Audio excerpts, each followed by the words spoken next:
Study IQ IAS, अब तैयारी हुई affordable. Hello guys, welcome to Study IQ. So दोस्तों, today we are going to move towards the next session, that is lecture number 11, conquest of the Britishers of our country. Now ये journey we had started with the arrival of the Europeans. हम लोगों ने देखा था कि कैसे 5 major European companies were there in our country, and out of this 5 major country ultimately British East India Company कैसे successful हुई. Thereafter हम लोगों ने ये भी देखा था कि by the time period British East India Company successful हुई, that is 1760-1761, Mughals were already in a deteriorating position. And ये मुगल के डिटेरियोरेशन मतलब जो इंटरनल स्ट्रेसेस थे इंडिया में, वो हम लोगों ने कवर अप किए कि इंटरनल स्ट्रेसेस कैसे मुगल्स में डेवलप्ड हुए and how they got manifested across India during that period of time. And there after हम लोगों ने ये भी देख लिया था कि मुगल्स का जब डिटेरियोरेशन हो रहा था तो उसके साथ साथ इंडिया में multiple independent kingdom, rebellious state जो अपनी किंगडम निकाल रहे थे, and there after successor state जिन्होंने अपनी अलग किंगडम जो है निकाल के रखी थी. हम लोगों ने इंडिया की जो social, economical, political and cultural position थी in the time period of 18th century उसको भी कवर अप किया है. तो by the time period of the mid 18th century, रफली 1750 तक, वी कैन क्लियरली सी कि इंडिया की condition was not so good. India की condition was not so good in the sense that कि India का पॉलिटिकल फ्रेगमेंटेशन वो assertive हो रहा था. एंड पॉलिटिकल फ्रेगमेंटेशन के साथ साथ not even a single entity in India had interest in pan Indian empire. इसके ऊपर मैंने आपको ऊपर से बताया भी था कि Marathas had that chance, but Marathas were never serious about the pan Indian empire. They were happy with their swaraj, Attock से कटक में जो उनका टेरिटरी है वो. उसके ऊपर लेटर ऑन तो पढ़ेंगे ही, but ultimately when doors of India were open, when so much of wealth is there in our country, and at that time एक सुपर पावर इंडिया में आके बैठे हुए भी थी, then obviously that super power was going to dominate our country, and that super power is basically British East India company. And यही British East India company का जो इंडिया का कॉन्क्वेस्ट है वो हम लोगों को अब यहाँ से आगे जो है कवर करना है. We are going to enter into each and every state, and हर एक स्टेट में जाके हम लोगों को इन डिटेल में देखना भी है कि वो कंडीशन जो स्टेट में डेवलप्ड हुई, जैसे दैट इज कैसे वो स्टेट मुगलों से अलग हुआ, कैसे वो स्टेट में इंडिपेंडेंस आया, एंड इंडिपेंडेंस आने के बाद फटाक से वो ब्रिटिशर्स के सामने कोलैप्स कैसे हुआ. And since this entire process started with Bengal, Bengal was perhaps the first state that was captured by British East India Company. तो दैट्स हम लोगों को बंगाल से ही ये प्रोसेस जो है पूरी की पूरी चालू करनी है, and that is what we are going to see in today's lecture. But again आगे जाने से पहले you will get the PPT of this entire material, और ये जो पीपीटी है you will be getting access of this PPT on Telegram channel of ours. And अगर आपको कोई डाउट रहेगा related to this lecture, then feel free to reach out to me on the Instagram channel of ours. So let's move forward towards this particular lecture, guys. So British conquest that began with Bengal, तो इसी को आज basically हम लोग को cover करना. Most probably इसको 3 lecture तो लगेंगे, थोड़ा बड़ा टॉपिक है, बट इसको 3 लेक्चर में we are trying to cover it up. एक 3 घंटे में basically we will be covering it up. So British conquest of Bengal. सबसे पहले ब्रिटिश कॉन्क्वेस्ट ऑफ बंगाल के पहले हम लोग को ये देखना पड़ेगा कि एग्जैक्टली बंगाल जो है वो इंडिपेंडेंट बना कैसे. एंड बंगाल इंडिपेंडेंट जो बना था वो बना किसके अंडर था, तो बेसिकली मुर्शीद कुली खान के अंडर. ये Murshid Quli Khan, he was appointed as the Diwan of Bengal by Aurangzeb himself. Aurangzeb के अंडर ही मुर्शीद कुली खान की जो पोजीशन है बंगाल में सिक्योर हुई थी. And by 1717 he was appointed as Nazim या फिर Nizam you can say of the entire Bengal province. And जैसे ही इसके पास निज़ाम की पावर आई तो इट वॉज मुर्शीद कुली खान जिसने धीरे धीरे अपना इंडिपेंडेंस जो है वो प्रोक्लेम करना चालू कर दिया, अपने लिए ऑटोनॉमस स्टेट जो है वो चालू कर दिया. He was later on followed by Sarfaraz Khan. Sarfaraz Khan के बाद अल्टीमेटली फिर Shujauddin Khan, and there after finally Alivardi Khan. It was grandson of Alivardi Khan, Sirajuddaula, जिसके अंडर बैटल ऑफ प्लासी हुआ था. ऑब्वियसली ऑप्शनल में हम लोगों को हर एक इंपॉर्टेंट किंग जो पढ़ना पड़ता है, बट यहाँ पे हम लोग को बस कुछ ही इंपॉर्टेंट जो बंगाल के नवाब है वो पढ़ने हैं, ताकि हम लोगों को एक प्रोसेस पता चले कि एग्जैक्टली बंगाल का जो इंडिपेंडेंस आया वो आया कैसे, एंड आने के बाद जो है ये पूरा का पूरा बंगाल जो है वो ब्रिटिशर्स के अंडर गया कैसे. तो let's start. This entire story lies under Murshid Quli Khan himself. Murshid Quli Khan के अंडर जैसे ही 1717 में सारी की सारी पावर बेसिकली कॉन्सेंट्रेट हुई, तो ये पावर कॉन्सेंट्रेट होने के बाद इट वॉज मुर्शीद कुली खान जिसने मुगलों से अपना जो एलिजियंस है वो धीरे धीरे करके तोड़ना जो है चालू कर लिया. फॉर दैट पर्पज जितने भी स्मॉल इंटरमीडिएट लोकल लेवल पे थे उनको हटाने का काम, देयर आफ्टर जो रिबेलियस ज़मींदार एंड जागीरदार जो है बेसिकली उनको भी हटाने का काम, देयर आफ्टर फिर जो बड़े ज़मींदार है उनको लाने का काम, ये जो काम जो है बेसिकली मुर्शीद कुली खान ने करके रखे थे. Obviously when you want to create an autonomous state then ये आपका सबसे प्राइमरी एस्पेक्ट ही होगा कि बहुत सारे अर्स्टवाइल ज़मींदार, अर्स्टवाइल मतलब पहले के ज़मींदार, एंड बहुत सारे छोटे मोटे लेवल के लोग जिनका मुगलों के साथ डायरेक्ट कॉन्टैक्ट है, उनको आपको हटाना पड़ेगा. And when you basically remove them and try to replace them with your own big landlord, then obviously ये ओन बिग लैंडलॉर्ड जो है आपके खुद के, ये लैंडलॉर्ड आपसे क्या रखेंगे, लॉयल्टी रखेंगे. एंड वही लॉयल्टी जो है बेसिकली इनको चाहिए थी. एंड देयर आफ्टर इन्होंने, दैट इज़ मुर्शिद कुली खान ने, जो खाली सा लैंड का जो स्कोप है बंगाल में वो भी बढ़ाया. मतलब मैक्सिमम लैंड जो है वो डायरेक्टली नवाब के अंडर ही रखने का काम जो है किया था. जिसकी वजह से हुआ क्या, जो multiple rebellious element at local level पे थे वो रिबेलियस एलिमेंट धीरे धीरे करके ख़त्म होने चालू हो गए. एंड बंगाल जो है उसमें पीस भी डेवलप हुआ and unified Bengal was good for the business also. तो इनिशियल लेवल पे 1717 में वन से बिकम नवाब उसने सर्टन मेजर्स बंगाल के लिए लिए थे सो दैट बंगाल का जो ट्रेजरी है वो फिलअप हो, बंगाल का ट्रेड है वो बढ़े. और इसी के अंडर जो एडमिनिस्ट्रेशन में कुछ और जो मेजर इसने लेके रखे थे वो भी काफ़ी सिग्निफिकेंट है. जैसे इम्पॉर्टेंट जागीरदार जो थे, जागीरदार मतलब बेसिकली लैंड होल्डर, ये जागीर सिस्टम हम लोगों ने medieval India as well as पहले वाले सेशंस में इलैबोरेटली देखी हुई है. तो जितने भी इम्पॉर्टेंट जागीरदार बंगाल में थे वो जागीरदारों को इसने उठा के ओडिशा वाले एरिया में ट्रांसफ़र कर दिया, दैट इज़ आउटस्कर्ट वाले एरिया में ट्रांसफ़र कर दिया. रेवेन्यू को कैश में कलेक्ट करने का काम जो है वो भी इसने किया था. एंड जो इसी के पीरियड ऑफ टाइम में जब बिग ज़मींदार आएंगे तो फिर लैंडेड मैग्नेट जो है वो आने चालू होंगे. एंड जब इंटरनल कंडीशन शांत हुई तो सर्टन जो ट्रेड, क्राफ्ट एंड इंडस्ट्री के जो डेवलपमेंट है वो भी इसने करवाया. In nutshell what we can conclude over here is that ये सर्टन मेजर या फिर फैक्चुअल डाटा जो है उसके वजह से जो जागीरदारी क्राइसिस एंड जागीरदारी क्राइसिस के साथ साथ जो अग्रेरियन क्राइसिस औरंगजेब के टाइम पे जो सेट हुआ था, ये क्राइसिस जो है थोड़े थोड़े कम होने चालू हो गया as far as Bengal is concerned. And Bengal में एक पीस एंड प्रॉस्पेरिटी वाला रेंज जो है मुर्शिद कुली खान के अंडर हम लोग को दिखाई देता है. But by the time period ये पीस एंड प्रॉस्पेरिटी आई, तभी वाले टाइम पीरियड में मराठास का थ्रेट जो बंगाल के लिए बढ़ना भी चालू हुआ. एंड मराठास के थ्रेट से डील करने का काम जो है अल्टीमेटली आ गया अलीवर्दी खान के ऊपर. Alivardi Khan he basically was the Nawab of the Bengal from 1740 to 1756. तो 1740 से लेके 1756 के बीच में he was the Nawab. And जैसे ही वो पावर में आया उसके लिए सबसे सिग्निफिकेंट काम क्या था, देन मराठास का थ्रेट जो है वो कर्ब करना. अनफॉर्चुनेटली मराठा का थ्रेट वो कभी कर्ब कर ही नहीं पाया.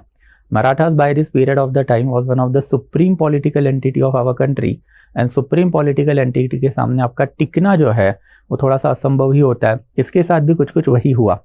However इसका रेंज जो है it is marked not only because of the conflict with Marathas and his substantial defeat at the hand of the Marathas but also for the breaking away from the Mughal entirety.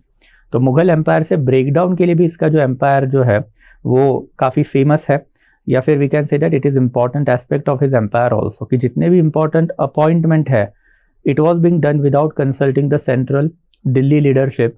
जितने भी important decision जो है empire के it was taken without consulting the central leadership. तो एक virtual break from the Mughal rule जो है हम लोग को दिखाई दिया है during the period time of this person.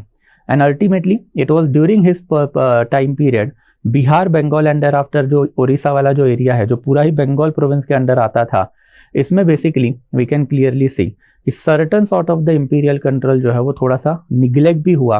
And certain sort of the local level पे इंडिपेंडेंट किंगडम जो है या फिर ऑटोनॉमस एडमिनिस्ट्रेशन जो है वो आने भी थोड़े बहुत चालू हो गए. And ultimately he was succeeded by Siraj-ud-Daulah.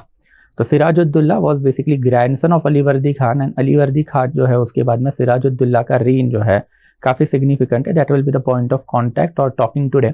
But just ये फैक्चुअल डाटा याद रखना कि इनिशियल पीरियड में when he was serving under Murshid Quli Khan under after Sarfaraz Khan, he was a very good military commander also. And उसने मराठास को एक जगह पे हरा के भी रखा था, दैट इज बैटल ऑफ बुरदबाग में. But the moment he became Nawab of Bengal in 1740, तो उसके बाद में मराठास को इन्होंने कंट्रोल करने की तो कोशिश की, बट ये कंट्रोल जो है वो कभी भी सिग्निफिकेंट नहीं हो पाया. Ultimately because of the multiple rid of the Marathas के रेड के बारे में मैंने आपको पहले ही बताया था कि it was not something that is to be cherished in Maratha history. Maratha के जो रेड होते थे वो बहुत ही ड्रेडेड होते थे और उसका एक टेरर या फिर आतंक जो है उस ज़माने में था ही था. ये कितना ज़्यादा था, यू कैन क्लियरली इमेजिन कि जब बैटल ऑफ पानीपत हुआ, थर्ड बैटल ऑफ पानीपत इन 1761। तो थर्ड बैटल ऑफ पानीपत में मराठास के हेल्प के लिए एक भी नॉर्थ इंडिया का जो हिंदू किंग है वो गया नहीं। And on the other hand Ahmad Shah Abdali के हेल्प के लिए जितने भी important north Indian Islamic principalities थी, इस्लामिक किंगडम थे, वो सारे के सारे गए हुए थे। एंड यही मराठास का जो रेड है उससे अल्टीमेटली तंग होके ही एग्रीड टू पे एनुअल चौथ टू मराठास। तो ये चौथ वाला एस्पेक्ट भी मैंने आपको पहले ही समझा दिया था कि मराठास के अंडर ये sir Deshmukhi and Chauth exactly develop कैसे हुआ। एंड यही चौथ अल्टीमेटली बंगाल से मराठास को मिलने लग गया। एंड यही चौथ हैंडल करने के लिए लेटर ऑन हम बात भी करेंगे कि कैसे बाजीराव ने इसी पीरियड ऑफ टाइम में नागपुर में भोसले जो है उनका एक नया फैमिली जो है उसको सारा का सारा जो ये है प्रॉपर्टी दिया। And Bhosle family of Nagpur later on remain one of the important principalities of the Maratha administration. And apart from that during his period of time Afghan rebel जो है उन्होंने भी ह्यूज प्लंडर जो है बंगाल के अराउंड में किया था। Afghan rebel obviously they are associated with Ahmad Shah Abdali, और हमने देखा भी था कि अहमद शाह अब्दाली 1745-1748 के बीच में इंडिया के ऊपर इन्वेजन करना चालू कर दिया था। And since he was invading Delhi, he was invading India, तो जो अफगान नोबलमैन बंगाल में बैठे हुए थे उनके भी मल्टीपल रिबेलियंस इसको फेस करने पड़े। फाइनली डाइड इन 1756 एंड 1756 के बाद जो उसने थ्रोन है वो पास ऑन किया था his grandson that is Sirajuddaula. And Sirajuddaula के पास थ्रोन आने के बाद यहाँ पे सारा का सारा बंगाल जो है अब ईस्ट इंडिया कंपनी के अंडर जाने वाला था। And this is something that is focus of our entire और टुडेज लेक्चर। तो पहले वाले दो तो मैंने आपको बस फैक्चुअल पर्पस के लिए दे के रखे थे कि कैसे बंगाल का इवोल्यूशन 1707 से लेके 1756 के बीच में हुआ। अनफॉर्चुनेटली 1757 में बैटल ऑफ प्लासी के बाद ये पूरी प्रिंसिपैलिटी जो है वो कोलैप्स ही हो गई। तो let's go one by one. 1756 में अलीवर्दी खान के जाने के बाद Sirajuddaula became the new nawab. However Sirajuddaula जैसे ही नवाब बना देन ऑब्वियसली उसके सामने जो है कुछ चैलेंजेस जो है इनिशियल लेवल से ही प्रेजेंट है। सबसे इंपॉर्टेंट चैलेंज जो थे वो बेसिकली कौन से थे? देन इंटरनल चैलेंजेस थे। ये मैं आपको पहले भी बता चुका हूँ कि internal stresses are quite important for the collapse of any big entity. And ये इंटरनल स्ट्रेसेस को आइडेंटिफाई करके उनको खत्म करने का काम जो है विजनरी लीडर में होता है। अनफॉर्चुनेटली सिराज के पास वो नहीं था। तो when he was basically heir apparent मतलब अलीवर्दी खान ने बहुत पहले से सिराज को थ्रोन जाने वाला ये डिक्लेयर करके रखा था। तो when he was heir apparent तभी से बेसिकली एक दुश्मनी जो उसने पाल के रखी थी दैट इज शौकत जंग was Falder of Purnia. Purnia काफ़ी इंपॉर्टेंट पोर्ट ये था, ट्रेडिंग टाउन था eight that period of time. And उसके बेसिकली फौजदार थे। फौजदार was basically the head of the entire administrative machinery of Purnia area. And ये जो शौकत जंग से उसकी जो दुश्मनी थी उसकी वजह से इसने एक और दुश्मन एक्स्ट्रा बना लिया था दैट इज बेसिकली जगत सेठ। जगत सेठ का टाइटल होता था एक, एंड ये टाइटल इस जमाने में बेसिकली महाबत राय नाम के बंदे के पास था। In order to teach lesson to faujdar of Purnea Shaukat Jang somewhere around 1755-1754 मतलब थ्रोन पे आने से 1-2 साल पहले ही सिराजुद्दौला को पैसों की जरूरत थी because he wanted to carry out campaign against faujdar of Purnia. And for that purpose he had approach Jagat Seth कि भाई मेरे को पैसे दो। और पैसे कितने चाहिए थे? 30 लाख रुपए चाहिए थे। एंड ये 30 लाख रुपए देने से महाबत राय ने मना कर दिया हुआ जगत सेठ eight that period of time. And जैसे ही महाबत राय ने मना किया देन ये फौजदार ऑफ पूर्णिया जो है इसके ऊपर जो इन्वेजन करना था सिराजुद्दौला को वो तो नहीं हो पाया।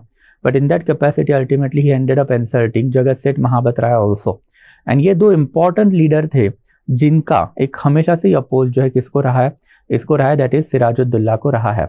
And apart from that one more हम लोगों को एक राइवल क्लेमन दिखती है Ghasiti Begum. In fact it was never Ghasiti Begum who was the rival claimant, it was Nawazish Khan was the rival claimant. And Nawazish Khan जो है he was husband of Ghasiti Begum. Shaukat Jang हो सकता है, जगत सेठ हो सकता है, एंड इवन मीर जाफर जो अल्टीमेटली जिसने ट्रेचरी की, ये सारे के सारे लोग जो है they were in support of the Nawazish Khan. And Nawazish Khan जो है he was very able minded person at that period of time. And Nawazish Khan had inculcated very good relationship with not only French but also Britain. तो जैसे अलीवर्दी खान ने दोनों companies को equal claims equal treatment दे के रखी थी, तो वैसी वाली चीज़ जो है नवाजिश खान के अंदर भी दिखाई देती है। इट वॉज सिराजुद्दौला जिसका basically British East India company के साथ नहीं जमता था, उसका बेसिकली फ्रेंच लोगों के साथ ही जमता था। इसके पीछे के रीज़न भी है, उस ज़माने के जो ब्रिटिश ईस्ट इंडिया कंपनी का जो कैलकाटा सेटलमेंट था, वहाँ पे एक फोर्ट था, फोर्ट सेंट विलियम, एंड ये फोर्ट के जो चेयरपर्सन थे, दैट इज़ बेसिकली गवर्नर थे, Roger Drake.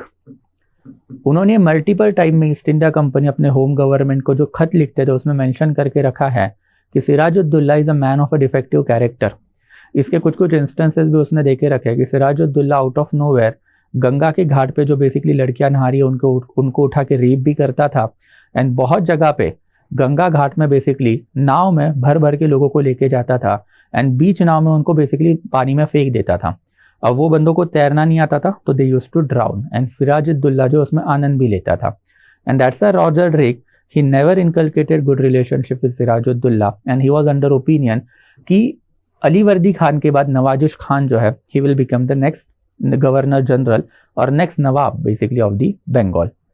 However, defying all the odds, he, that is Sirajuddaula, convinced Alivardi Khan to make him Nawab, and Alivardi Khan ने इसको जो है हेयर अपेरेंट डिक्लेयर भी करके रखा था, and ultimately heir apparent declare करने के बाद इट वॉज प्रिसाइजली 9 अप्रैल 1756 जिस दिन अलीवर्दी खान मरा। जैसे ही अलीवर्दी खान मरा उसी दिन 9 अप्रैल को ही बेसिकली सिराजुद्दौला ने अपनी आर्मी के साथ जो है नवाजिश खान के ऊपर अटैक कर दिया, नवाजिश खान को मार दिया। एंड जैसे ही नवाजिश खान मारा गया तो बेसिकली बची Ghasiti Begum, was basically the Alivardi Khan's daughter. Now she basically claim कि भाई ये जो है Sirajuddaula is not the real claimant to the throne, मेरे को नवाब जो है बेसिकली बनाना चाहिए।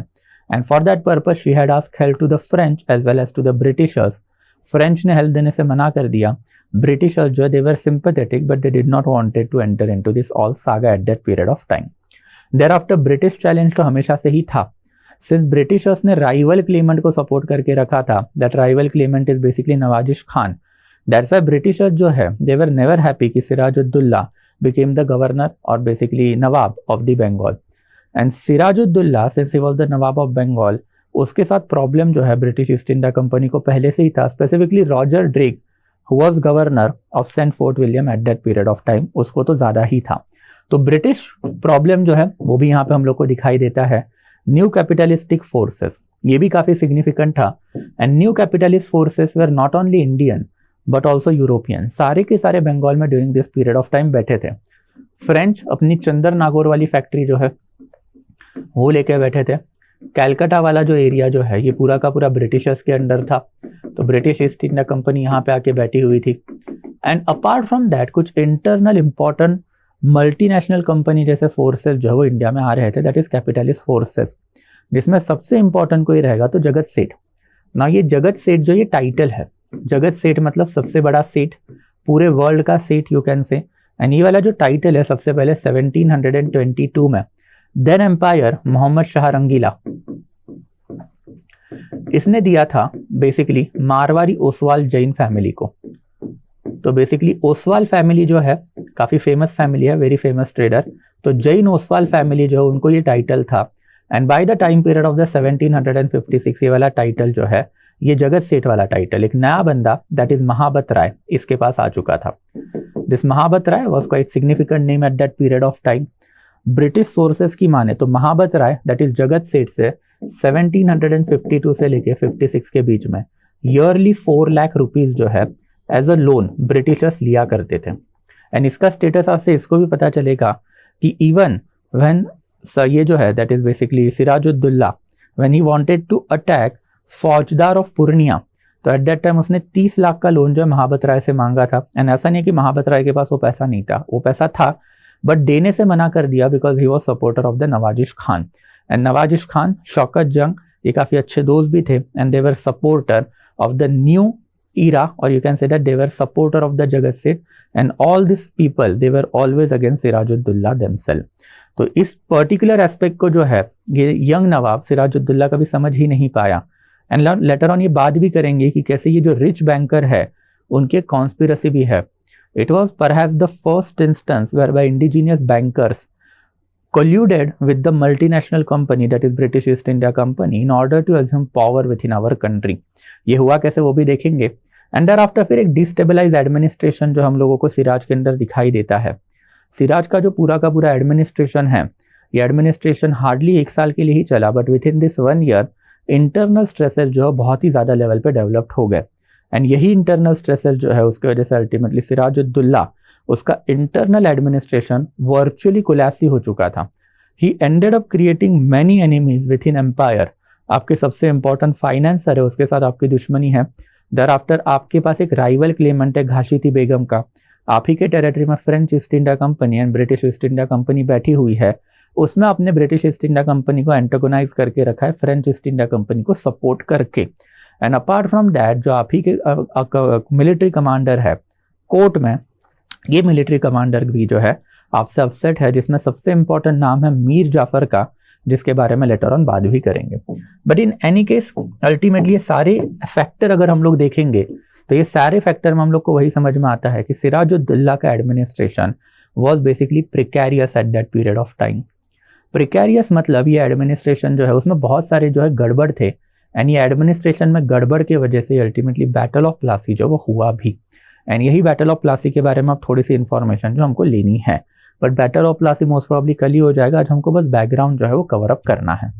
नाउ बैटल ऑफ प्लासी जो है उसके बैकग्राउंड में जाने से पहले हम लोग को बंगाल में जो ब्रिटिश ईस्ट इंडिया कंपनी का प्रेजेंस है वो समझना पड़ेगा। बंगाल में ब्रिटिश ईस्ट इंडिया कंपनी का presence started in 1651 when they created factory of Hooghly. And इसके बाद में ब्रिटिश ईस्ट इंडिया कंपनी ने, we have already seen this kind of the factual data कि कसीम बाजार पटना में एंड 1698 में ultimately Govindpur, Sutanuti and thereafter फिर कालीकत, ये 3 टाउन की जमींदारी लेके वहाँ पे कैलकाटा नाम की एक नई सिटी जो वो भी बनाई। बट सबसे इंपॉर्टेंट इशू अगर कोई रहेगा तो वो था 1717 का गोल्डन फरमान। ये जो गोल्डन फरमान जो आया था 1717 का, it ultimately turned out to be very problematic aspect for the Nawab of Bengal and thereafter British East India Company. तो ये जो फारूक सियार का जो गोल्डन फरमान जो है इसके ऊपर अब थोड़ी सी बातें जो है करते हैं। So what is exactly golden Farman of Farooq सियार?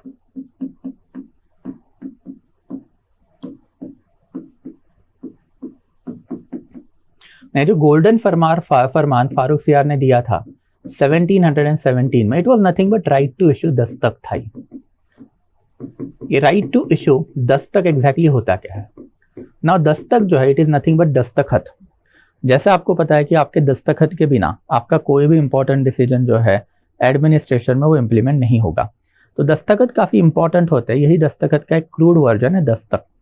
तो वैसे ही सुल्तान या फिर नवाब या फिर बड़े बड़े किंग, इनकी भी तो कोई ना कोई तो सिग्नेचर होते होंगे ना। एंड फिर ये सिग्नेचर जो होते हैं वो क्या होते हैं? बेसिकली स्टैम्प होते हैं, एंड स्टैम्प ही बेसिकली आपका दस्तक है।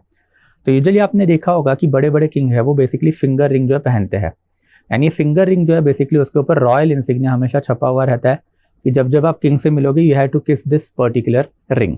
तो यही बेसिकली जो रिंग है उसके ऊपर का एक रॉयल इंसिग्निया होता है। ये रॉयल इंसिग्निया जो है बेसिकली स्टैम्प के ऊपर भी छपा रहता है, एंड कुछ इंपॉर्टेंट फंक्शनरीज होते हैं अक्रॉस एम्पायर, इनको ये रॉयल इंसिग्निया मतलब जो स्टैम्प है, दस्तक या फिर दस्तखत इशू करने के ऑर्डर भी होते हैं, राइट्स भी होते हैं। यही राइट जो हमेशा गवर्नर के पास होता है, दैट इज गवर्नर मतलब बेसिकली नवाब के पास भी होता है। एंड यही राइट जो है अल्टीमेटली ब्रिटिशर्स को मिला। And when Britishers got right to issue dastak then obviously it was quite significant aspect.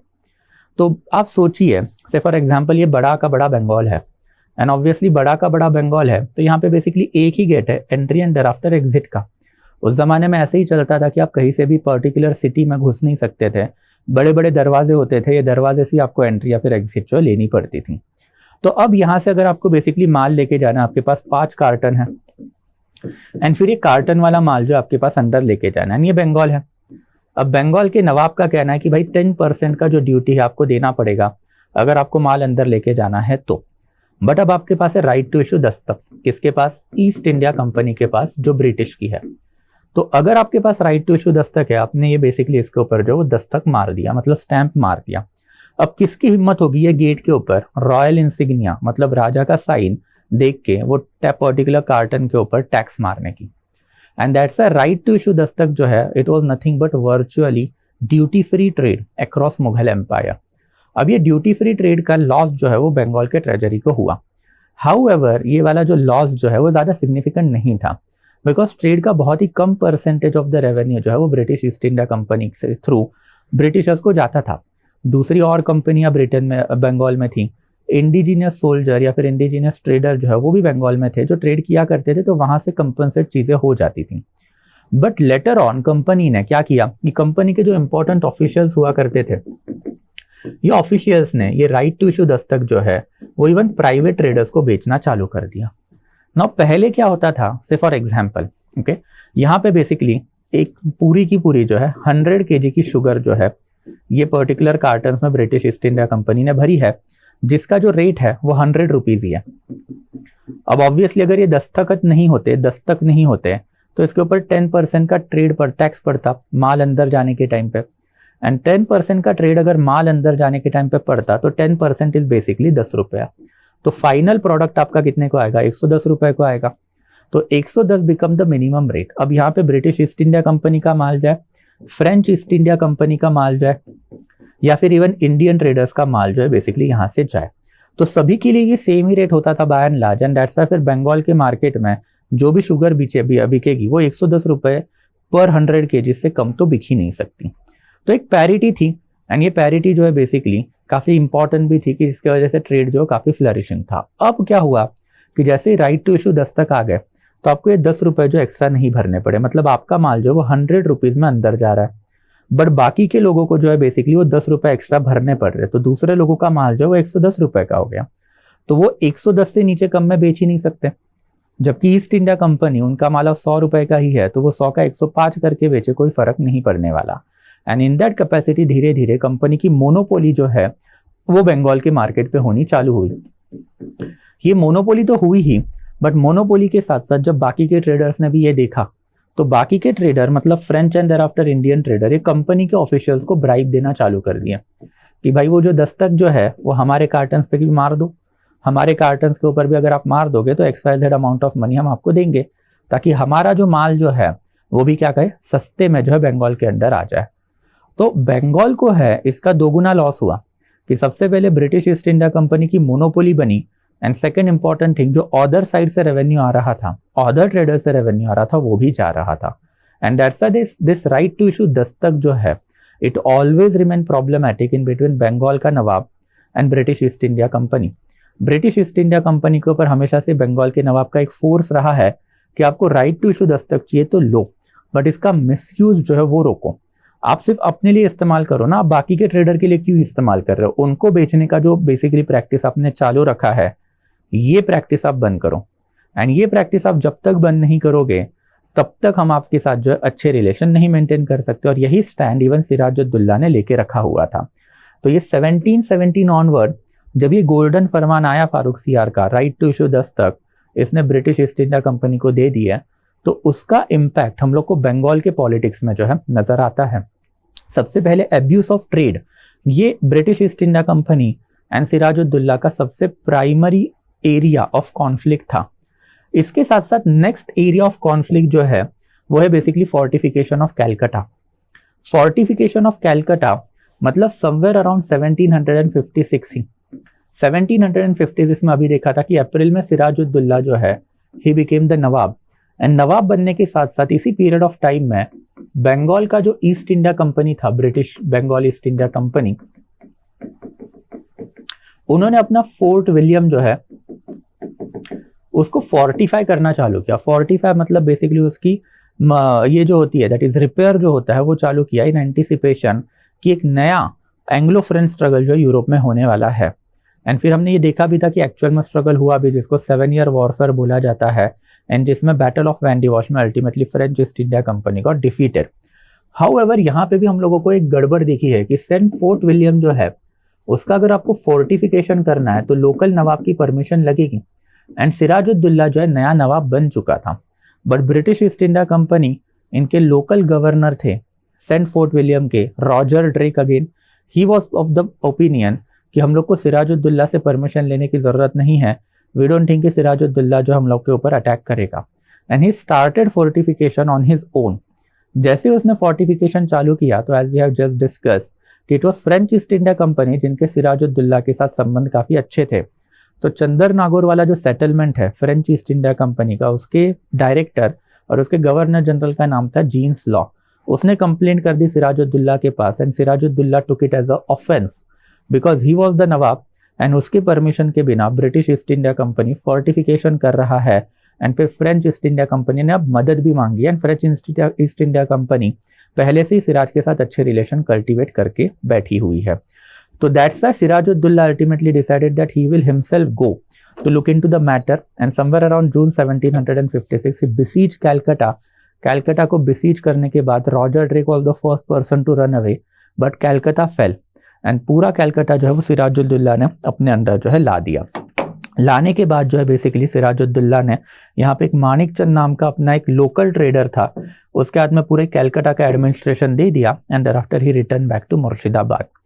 However ये मानिक चंद जो है he made one of the mistake, a terrible mistake, कि उसने बेसिकली जितने भी इंपॉर्टेंट पर्सनालिटीज़ थे या फिर जो अरेस्टेड पर्सनालिटीज़ थे कैलकटा फोर्ट में एट दैट टाइम, उनको उठा के डंजन में मतलब तेरखाने में डाल दिया। अब ऑब्वियसली दिस इज जून वाला महीना इज अ स्कॉर्चिंग हीट वाला महीना अक्रॉस नॉर्थ इंडिया एंड ये स्कॉर्चिंग हीट में अब ब्रिटिशर्स को उठा के डंजन में तेरखाने में डालोगे देन ऑब्वियसली उसमें गड़बड़ तो होगी ही होगी।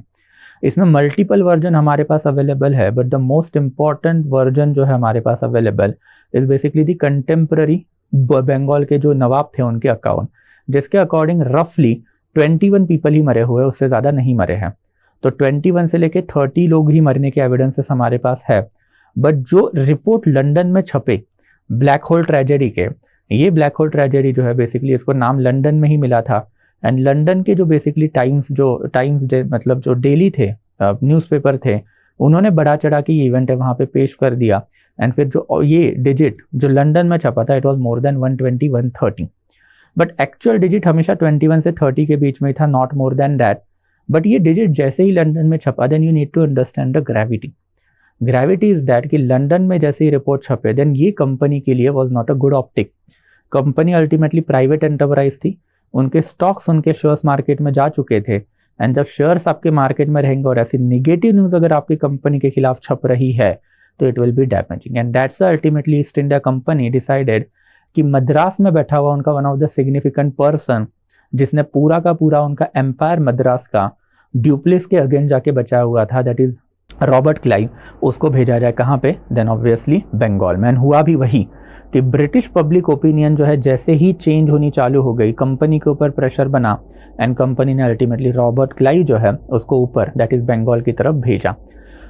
ऑब्वियसली एक्सपेक्टेडली रॉबर्ट क्लाइव जो है ही अराइव्ड इन फरवरी 1757 एंड फरवरी 1757 में जैसे ही रॉबर्ट क्लाइव आया तो रॉबर्ट क्लाइव आने के बाद उसने बेसिकली सबसे पहले बंगाल में एंटर किया, एंटर करने के बाद कैलकटा का सेटलमेंट वापस लिया एंड वापस लेने के बाद वापस सिराजुद्दौला आया कैलकटा में in order to teach lesson to Robert Clive.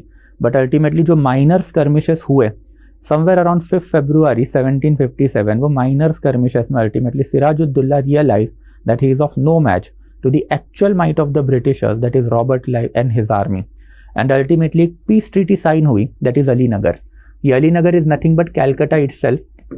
जब इसको सिराजुद्दौला ने कैप्चर किया था तो उसने इसका नाम बदल के अलीनगर रख दिया था। तो Alinagar is basically Calcutta itself and यहीं पे अल्टीमेटली मानिक चंद पहले भाग गया फरवरी 1757 में। एज आई टोल्ड यू कि एक पीस ट्रीटी जो है Nawab Sirajuddaula and British East India company के बीच में हुई एंड इसके टर्म्स काफ़ी सिग्निफिकेंट नहीं थे बट नॉर्मल वाले ही थे कि पहले फारूक सीआर वाला जो फरमान है वो कंटिन्यू रहेगा बंगाल में, उसको सिराजुद्दौला जो हाथ नहीं लगाएगा। देयर आफ्टर फिर दूसरी जो ड्यूटीज़ जो है जो पहले के नवाब ने कंपनी को एग्जाम करके रखा था वो कंटिन्यू रहेगी एंड देयर आफ्टर फिर अल्टीमेटली ब्रिटिशर जो उनको राइट टू मिंट कॉइन्स जो है वो भी दिया था। ओपन टक्साल सिस्टम उस ज़माने में चलती थी एंड ओपन टक्साल सिस्टम में हम लोगों ने देखा हुआ भी था कि ओपन टक्साल सिस्टम में अल्टीमेटली इंपॉर्टेंट जो ट्रेडर हुआ करते थे उनके पास राइट टू मिंट कॉइन जो थे। ये ओपन टक्साल सिस्टम क्या होती है, थोड़े मीडियल इंडिया के लेक्चर आपको देखने पड़ेंगे because I have explain everything over there and ultimately यही ट्रीटी जो है ये बेस मानी जाती है किसका, देन ऑब्वियसली पूरे के पूरे बैटल ऑफ प्लासी का। Now here in comes the most important aspect कि ये पर्टिकुलर ट्रीटी के बाद बैटल ऑफ प्लासी हुआ तो हुआ क्यों, तो उसका एक ब्रीफ बैकग्राउंड जो है एक स्टोरी है basically that we are going to discuss now. जैसे ही ये ट्रीटी ऑफ अलीनगर साइन हुई समवेयर अराउंड फरवरी 1757, ये ट्रीटी साइन होने के बाद जो ब्रिटिशर्स साइड से आए हुए लोग थे दो इंपॉर्टेंट थे, एक तो रॉबर्ट क्लाइव थे एंड दूसरे जो थे basically admiral Watson. Admiral Watson का नाम थोड़ा सा ज़्यादा इंपॉर्टेंट है यहाँ पे, बिकॉज जैसे ही लंदन टाइम में ब्लैक होल ट्रेजेडी के रिपोर्ट छपने चालू हो गए तो it was just like Shem for even British king कि इंडिया जैसी कंट्री है, not so significant country, is at this period of the time Britain काफ़ी बड़ा बन चुका था, अब वहाँ पे बेसिकली ब्रिटिश सिटीजन मारे जा रहे, तो बदला तो लेना ही है। And that's in order to help British East India company, British monarch जो है उन्होंने अपनी रॉयल फ्लीट भेजी हुई थी जिसके एडमिरल थे एडमिरल वैटसन। एंड यही admiral Watson and Robert Clive ने मिलके 1757 में फरवरी में Alinagar that is Calcutta recapture भी किया एंड सिराजुद्दौला को फोर्स भी किया था that he had to surrender and treaty of Alinagar Britain के फेवर में वो साइन भी करें। एंड जैसे ही ये ट्रीटी खत्म हुई इट वॉज एक्सपेक्टेड कि रॉबर्ट क्लाइव एंड आफ्टर उसके साथ साथ admiral Watson will go away, they will go back to Madras. However जो निगोशिएशन हुए ट्रीटी ऑफ अली नगर में, it was basically Admiral Watson who got the rumor for the first period of time that all is not well in the court of Bengal, and in order to get the report इसने अपना एक agent जिसका नाम था basically Khwaja पैट्रियस। अब ख्वाजा पैट्रियस कैसे हो सकता है ये मत पूछना, उस eight that period of time जो ये नेमिंग पैटर्न जो है वो बेसिकली हिंदू लोगों के एंड इस्लामिक लोगों के अलग अलग ही हुआ करते थे। In that sense Robert Clive जो है बेसिकली उसको भी इंडिया में साबुत जंग के नाम से ही जाना जाता था। Hindu ruler and Islamic ruler Robert Clive को रॉबर्ट क्लाइव बुला ही नहीं करते थे बिकॉज बोलना ही नहीं आता था वो रॉबर्ट क्लाइव, ये प्रोनाउंसिएशन बहुत ही डिफिकल्ट था फॉर द इंडियन पीपल, तो जैसा साबुत जंग नाम दिया जाता था। तो वैसे ही ख्वाजा पैट्रियस जो वो मौलवी था एंड ये मौलवी को ब्रिटिशर्स ने वाला नाम दे के रखा था कि भाई ये ख्वाजा पैट्रियस है, इसका एक्चुअल नाम कुछ और ही रहेगा। तो he was the agent of admiral Watson जिसको मुर्शिदाबाद भेजा गया to come out with the report. And Khwaja Petrus जो है basically came out with a very lucrative proposal कि after going into Bengal that is basically Murshidabad, he have received the proposal कि मीर जाफर है, he is basically ready to surrender almost entire year's revenue of the Bengal that was to the tune of 2.5 CR। ये 2.5 CR जो है basically Mir Jafar जो है वो देगा British East India company को, अगर ब्रिटिश ईस्ट इंडिया कंपनी अगर आती है कहाँ पे तो मुर्शिदाबाद में, एंड मुर्शिदाबाद में ये जो नवाब है दैट इज सिराजुद्दौला उसको खत्म करती है। तो इन सब्सिक्वेंट मंथ फरवरी से लेके मई तक जो निगोशिएशन हुए उसमें ये सम बढ़ता ही गया and final offer was basically 3 crore rupees plus ₹1,80,000 annually to the Britishers. ये जो है बेसिकली दिया जाएगा प्लस फ्रेंच की जितनी भी सेटलमेंट है बंगाल में, फ्रेंच ही नहीं तो बाकी की भी यूरोपियन सेटलमेंट जो है बंगाल में वो सारी की सारी जो है वो खालसा की जाएंगी, खत्म की जाएंगी और वो ब्रिटिश ईस्ट इंडिया कंपनी को दी जाएगी। And it was this lucrative proposal जो बेसिकली दो इंपॉर्टेंट पर्सनालिटीज ने that is Mir Jafar and Mir Jafar के साथ साथ फिर ये जो है दैट इज बेसिकली जगत सेठ महाबत राय एट दैट टाइम, ये दोनों ने क्लाइव के पास भेजा था। एंड यही प्रपोजल अल्टीमेटली जो है रिस्पॉन्सिबल था बैटल ऑफ प्लासी के लिए। Battle of Plassey is basically tragedy in the entire history of Bengal, and not only history of Bengal but also entire history of India. So जो historical Battle of Plassey हुआ उसमें finally May 1757 को British East India Company जो है they started their march from Calcutta towards Murshidabad. कितने soldier के साथ? तो सिर्फ और सिर्फ 3000 सोल्जर के साथ। ये 3000 सोल्जर में सिर्फ और सिर्फ 1000 सोल्जर जो है वो ब्रिटिश ईस्ट इंडिया कंपनी के थे, बाकी के 2000 इंडियंस के ही थे। And there after with only 8 cannons. 200 साल पहले जब बाबर इंडिया में आया था 1526 तो उसके पास भी 20 कैनन थी। तो you can clearly see the gravity of the battle was never big. Robert Clive and admiral Watson दोनों ये बैटल फील्ड में थे एंड दोनों और बोथ ऑफ देम न्यू कि ये बैटल हमारे साइड में ही आने वाला है बिकॉज मीर जाफर जो है ही वॉज बेसिकली सेनापति, he was military commander of the entire Bengal forces. And उसी ने प्रपोजल दिया है कि यू जस्ट कम एंड आने के बाद जो है basically I turn to your side and after combined army जो है ये नवाब को हरा देगी। और हुआ भी बैटल फील्ड ऑफ प्लासी में वही। And that battle of Plassey which is going to change the entire landscape of the Indian history, something that we are going to discuss but not today, that will be something tomorrow. तो कल जो है basically हम लोग को battle of Plassey ही देखना है and battle of Plassey के बाद में अल्टीमेटली मीर जाफर का क्या हुआ वो भी हम लोगों को देखना है। Ultimately the treachery which was committed by Mir Jafar it was going to backfire on him और वो backfire हुई भी। बट अनफॉर्चुनेटली बैकफायर होने के चक्कर में उसने सिर्फ और सिर्फ बंगाल को ही नहीं तो पूरे इंडिया को जो है बेसिकली एक लॉन्ग लास्टिंग डैमेज जो है वो करके रखा था। तो that will B it from my side guys. But again जाने से पहले the new batch of the history optional जो है it has already been launch, but इसका मोस्ट प्रॉब्ली अब जो लास्ट सेशन जो है मेरा आज ही हुआ है, अब मोस्ट प्रॉब्ली कल से या फिर मंडे ऑनवर्ड जो है I am going to start with the actual lecture. So if you have not taken admission in the history optional as of now, so admissions are still open. 31st July ko we are going to close the admission. So if you are from the history optional background and if you are willing to score 300 plus marks in the history optional, then do join this course because I have myself scored 300 plus marks in history optional. and ये पूरा course जो है मैंने ही design करके रखा है। इसमें आपको फाउंडेशन का एक्सेस भी है एंड उसके साथ साथ टेस्ट सीरीज़ का एक्सेस जो वो भी हम लोगों ने प्रोवाइड करके रखा है। तो foundation as well as test series, elaborate material, doubt clearing session, मतलब development of the primary skill as well as secondary skill. Primary skill मतलब critically thinking and factual conceptual base, and secondary skill मतलब जो answer writing की skill जो है वो दोनों हम लोग इलेबोरेटली कोर्स में कवर अप करवाएंगे। And all this are basically we are providing to at a very affordable rate, that is 15,999 if you use my code SN Live. So hurry up guys if you are from the history optional background, and if you are not from the history optional background then do spread the word guys for me, and that will be it from our side today. Again जाने से पहले you'll get the PPT of this entire session on Telegram channel of ours, and अगर आपको कोई doubt रहेगा then feel free to ask it to me on the Instagram channel of mine. So thank you so much guys, आज के लिए रोकेंगे। Tomorrow onward we will go to the actual Battle of Plassey.